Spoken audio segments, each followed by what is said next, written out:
started working with Braden probably just a year and a half ago. What an awesome opportunity.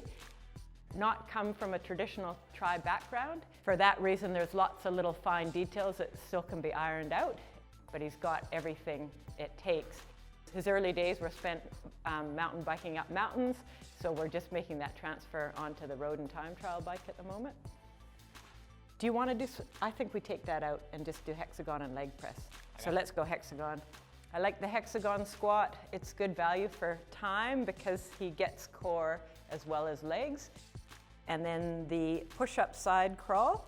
So when we started on the push-up side, Braden would often, it was just the core weakness, so he'd often have a little twist. So we're usually down to the right. So hip stability is a lot better at the moment. So this is a great kick back. Braden gets quite tight in the front of the hip, mostly left hip. So this just opens the hip, works the glute. More stability on the run. He's got a lot more stable, so he used to sink quite a bit when he landed and would lose a little bit of efficiency, I suppose. So he's definitely a lot more stable when he runs. Runs a lot nicer.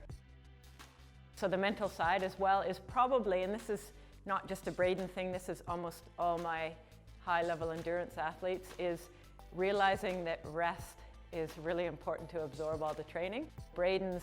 He's got a lot on. He does a lot of physical jobs around property maintenance, etc., is always on the move.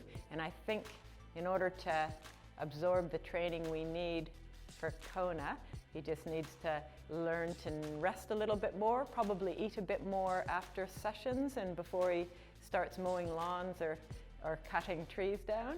So being a free spirit, he needs to get out and not just swim, bike, run all the time, but get on his mountain bike, have some adventures. We're not chasing races all year long. He's had a few missions, which has been really good. And often what I'll find is that he'll train really well for a couple weeks and then just needs a little bit of freedom and non-structure to keep him going to the next round, really. Yeah, it's been awesome working with him, really awesome, and with Sally as well.